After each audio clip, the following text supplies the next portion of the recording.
America से है, जहां पर एक बड़ा संदिग्ध आतंकी हमला हुआ है। दरअसल ये हमला उस वक्त हुआ जब अमेरिका में नए साल का जश्न मनाया जा रहा था। लोग नए साल की खुशियां मना रहे थे और तभी अचानक से एक कार आती है जो तेज रफ्तार में उन लोगों को रौंदते हुए चली जाती है जो लोग नए साल की खुशियां मना रहे थे। अब तक इस पूरे मामले में 15 लोगों की मौत भी हो गई है। रिपोर्ट देखिए।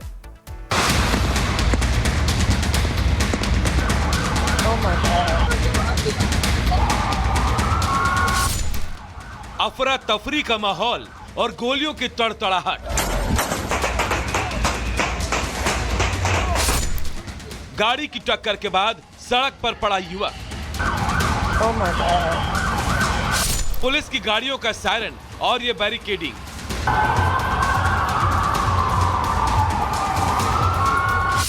तस्वीरें अमेरिका के न्यू ऑरलियंस कैनाल और बार्बन स्ट्रीट की है, जहां बीती शाम एक कार सवार ने भीड़ को इस कदर कुचला कि 10 से ज्यादा लोगों को अपनी जान से हाथ धोना पड़ा। इस हमले में करीब 30 लोग घायल हुए। दरअसल ये घटना उस समय हुई जब न्यू ऑरलियंस में नए साल का जश्न मनाया जा रहा था और शहर के कैसर सुपरडोम में आयोजित college football quarterfinal Allstate Bowl की शुरुआत होने वाली थी, जिसमें हजारों लोग शामिल हो रहे थे। इस दौरान एक तेज रफ्तार मिनी ट्रक ने भीड़ को रौंद दिया। मौके पर मौजूद लोगों ने बताया कि तेज रफ्तार गाड़ी आई और भीड़ पर चढ़ गई। लोगों का कहना है कि ऐसा लगता है कि हमला जानबूझकर किया गया। हालांकि पुलिस की जवाबी कार्रवाई में हमलावर को ढेर कर दिया गया है। इस घटना को अंजाम देने वाले संदिग्ध की पहचान 42 साल के शमसुद्दीन जब्बार के रूप में हुई। FBI ने इसके बारे में जानकारी देते हुए बताया कि हमलावर शमसुद्दीन जब्बार टेक्सास का रहने वाला है। जब्बार की गाड़ी के पास से ISIS का झंडा, बंदूकें और पाइप बम भी मिले, जिन्हें कूलर के भीतर छिपाया गया था। दोनों डिवाइस रिमोट विस्फोट के लिए वायर्ड थे और संदिग्ध के ट्रक के अंदर एक संबंधित रिमोट कंट्रोल भी पाया गया है। अमेरिकी राष्ट्रपति जो बाइडेन ने घटना की निंदा की और लिखा, मुझे आज सुबह से लगातार इस भयावह घटना के बारे में बताया गया। जांच में FBI प्रमुख भूमिका निभा रही है और घटना की जांच आतंकवाद के रूप में की जा रही है। मैं पीड़ितों और उनके परिवारों के लिए संवेदनाएं व्यक्त करता हूं, जो बस छुट्टी मना रहे थे। अमेरिका में किसी भी तरह की हिंसा का कोई औचित्य नहीं है और हम अपने देश के किसी भी समुदाय पर कोई हमला बर्दाश्त नहीं करेंगे। शुरुआती जांच में एजेंसियां इस नतीजे तक पहुंची कि हमले की प्लानिंग में जब्बार अकेला नहीं था। आरोपी के पास से मिले सामानों और गाड़ी से पाई गई चीजों को लेकर मामले की जांच चल रही है। हमले के पैटर्न को देखते हुए मामले की जांच आतंकी एंगल से की जा रही है। यही वजह है कि आरोपी जब्बार के आतंकी लिंक का पता लगाने की कोशिश की जा रही है, जिससे हमले की असली वजह और इसके पीछे किसका दिमाग था मालूम चल पाएगा। Bureau report, Republic Bharat. चलिए आगे बढ़ते हैं, बात करते हैं मौसम की मार की, क्योंकि ठंड जोरदार पड़ रही है और पूरे उत्तर भारत में कड़ाके की ठंड की वजह से लोगों का जो जीना है वो दूभर हो चुका है। बात हिमाचल प्रदेश की करें या फिर उत्तराखंड की करें या फिर जम्मू कश्मीर की, जबरदस्त बर्फबारी हो रही है, जिसका असर मोनिका मैदानी इलाकों में देखने को मिल रहा है। बिल्कुल, मैदानी इलाकों में इसका असर देखने को मिल रहा है और बीते दिन भी हमने देखा कि किस तरीके से लोगों ने नए साल का जश्न मनाया। कुछ लोग बर्फबारी के बीच में नए साल का जश्न मनाते नजर आए, तो कुछ मैदानी इलाकों में उस हाड़ कपा देने वाली ठंड में नए साल का जश्न मनाते हुए नजर आए और अभी अनुमान जताया जा रहा है कि तापमान और गिरेगा। रिपोर्ट देखिए।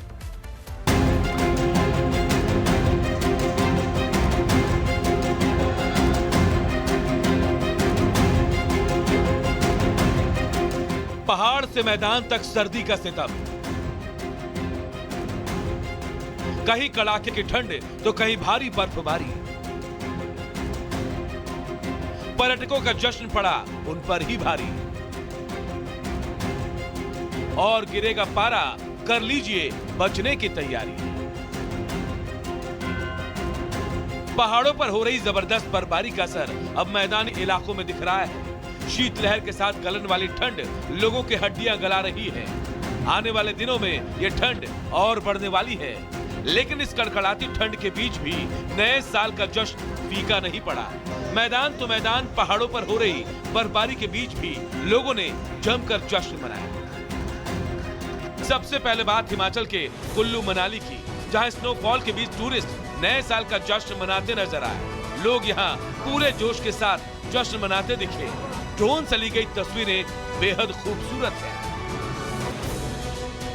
अब आपको घाटी की तस्वीरें दिखाते हैं, जहां कभी आतंक का परचम लहराता था, वहां भी लोग बेखौफ होकर सोनमर्ग और गुलमर्ग में नए साल का जश्न मनाते नजर आए। लोगों की खुशी उनके चेहरे से झलक रही थी। इधर पटनी टॉप और उधमपुर में भी काफी संख्या में पर्यटक पहुंचे और नए साल का जोरदार स्वागत किया। वहीं इन सब के बीच श्रीनगर में लगातार पारा गिरता जा रहा है। घाटी में लगातार बर्फबारी हो रही है, जिसका असर आम जनजीवन पर भी पड़ रहा है। कहा जा रहा है कि आने वाले दिनों में पारा और गिरेगा। इस बर्फबारी के बीच जश्न मनाने पहुंचे कुछ पर्यटकों के लिए यह स्नोफॉल उन पर ही भारी पड़ गया। चीन से सटे नीति घाटी में भारी बर्फबारी के बीच कई पर्यटक 27 दिसंबर से फंसे थे। उन्हें किसी तरह रेस्क्यू किया गया। ये सभी ऋषिकेश के रहने वाले बताए जा रहे हैं। पहाड़ों पर हो रही बर्फबारी का असर मैदानी इलाकों में भी दिख रहा है। शीतलहर का प्रकोप देश के अलग अलग हिस्सों के साथ दिल्ली में भी दिख रहा। गलन वाली ठंड ने लोगों को बेहाल कर रखा है। मौसम विभाग की माने तो आने वाले दिनों में ठंड और बढ़ेगी। तो हाड़ कपकपा रही इस ठंड से फिलहाल कोई राहत मिलती नजर नहीं आ रही है। मौसम विभाग ने भी साफ कर दिया है कि आने वाले दिनों में गलन वाली ठंड और बढ़ेगी और लोगों की मुश्किलें भी। Bureau report, Republic Bharat. किसी भी बड़े आयोजन के लिए हर तरह के सेफ्टी नॉर्म्स का पालन करना बहुत ज्यादा जरूरी हो जाता है। इसमें बात आस्था के महाकुंभ की करेंगे, जिसकी शुरुआत 13 जनवरी से होने जा रही है। और ऐसे में पुनीता, किसी भी तरह की आग से रिलेटेड यानी कि फायर से रिलेटेड कोई भी घटना ना हो, इसको लेकर बाकायदा पूरे इंतजाम कर लिए गए हैं। बिल्कुल। और देखिए, महाकुंभ मेले में आग लगने की घटनाओं को रोकने के लिए अब एडवांस फीचर्स के वाटर टावर का इस्तेमाल वहां पर किया जाएगा। आप बता दें कि और जो वाटर फीचर्स यानी कि टावर लगाने की जो यहाँ पर बात हो रही है, ये टेंट सिटी जहां पर लगाए गए हैं वहां पर इसका इस्तेमाल होगा। और किस तरीके से तैयारियां यहां पर आग से निपटने को लेकर हो रही है, आपको रिपोर्ट के जरिए दिखाते हैं। महाकुंभ में अग्निशमन विभाग की भी तैयारियां पूरी हो चुकी है। एक बार वो भी आपको तस्वीरें दिखा देते हैं और ये आपको बताएंगे कि जो अखाड़ा वाला एरिया है, यहाँ पर जो मेला क्षेत्र है, वहाँ पर कितने सबस्टेशंस बनाए गए। और ऐसी जानकारी मिल रही थी कि करीब 50 सबस्टेशंस यहाँ पर बनाए गए हैं। यहाँ पर सिलेंडर भी पूरी तरह से तैयार है। लेकिन इस वक्त हम आपको तस्वीर दिखा रहे हैं उत्तर प्रदेश अग्निशमन तथा आपात सेवाएं, और इस वक्त 3 ये इनकी गाड़ियाँ आपको सामने नजर आ रही है। सिलेंडर्स आपको नजर आ रहे हैं। कुछ बात हम करेंगे और जानेंगे कि आखिरकार कितने सबस्टेशंस यहाँ पर बनाए गए हैं। इससे पहले भी आप महाकुंभ में आए हैं? हाँ, अर्ध कुंभ में आए हैं, माघ मेले में आए हैं। महाकुंभ में इस बार क्या अलग है? नहीं, इससे बाकी जो गाड़ियाँ सब इक्विपमेंट नए हैं, गाड़ियाँ नई हैं और बहुत ज़्यादा फायर स्टेशन खोले जा रहे हैं। महाकुंभ को लेकर के कैसा फील हो रहा है आपको? बहुत अच्छा लग रहा है, बहुत अच्छा लग रहा है। हम लोग तैयारियां हमारी बहुत ज़ोरों से हैं और किसी प्रकार की दिक्कत नहीं है। और पब्लिक के लिए जितना हो सकेगा हम लोग पूरी तरह तैयार हैं। तो एक तरफ देखिए, श्रद्धालुओं की सुरक्षा का यहाँ पर ध्यान रखा जा रहा है। इसके साथ ही श्रद्धालुओं के लिए आने जाने की व्यवस्था भी चाक चौबंद हो, इसका भी बखूबी ध्यान रखा जा रहा है। और यही वजह है कि स्टील ब्रिज बनकर तैयार किया गया है। मोनिका, बिल्कुल, जिससे महाकुंभ जाने वाले लोगों के लिए अब राह और भी ज्यादा आसान हो जाएगी। 450 मीटर लंबे 2 लेन के इस स्टील ब्रिज में 4500 टन लोहे का इस्तेमाल किया गया है। महाकुंभ में लोगों को किसी भी तरह की परेशानियों का सामना ना करना पड़े, इसके लिए सीएम योगी आदित्यनाथ दिसंबर के महीने में अब तक 5वीं बार दौरा कर चुके हैं। मैं बहुत महत्वपूर्ण जगह पर मौजूद हूं, क्योंकि महाकुंभ में जब बड़ी संख्या में लोग यहां पर पहुंचेंगे तो उस वक्त की अगर बात करें तो यहां पर भीड़ बहुत ज्यादा बढ़ जाएगी और ट्रैफिक जैम की समस्या ना लगे। इसीलिए सीएम योगी आदित्यनाथ इस स्टील ब्रिज पर भी पहुंचे और जाना कि कितना काम अधूरा रह गया है और अधिकारियों को निर्देश दिया कि जल्दी से जल्दी काम को पूरा करवा दे। आपको बता दें कि महाकुंभ दृष्टिगत फाफामाओ में 6 लेन पुल के विकल्प के रूप में इस स्टील ब्रिज को तैयार किया गया, जो आप देख रहे हैं। जिस 6 लेन पुल की मैं बात कर रही हूं, जो अधूरा रह गया है। 2 साल से लगातार निर्माण इसका चल रहा है, काम चल रहा है, लेकिन अभी तक काम पूरा नहीं हो पाया। इसी वजह से विकल्प के तौर पर इस स्टील ब्रिज को यहाँ पर अभी तैयार किया गया है और मुख्यमंत्री खुद तैयारियों का जायजा लेने के लिए पहुंचे।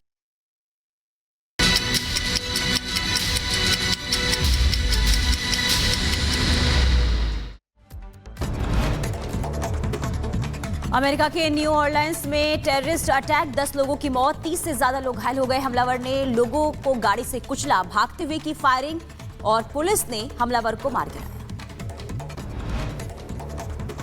न्यू ऑरलियंस हादसे में एफबीआई का एक बड़ा खुलासा, हमलावर के ट्रक से मिला आईएसआईएस का झंडा, आईईडी समेत हथियार बरामद किए गए। आतंकी की पहचान 42 साल के शमसुद्दीन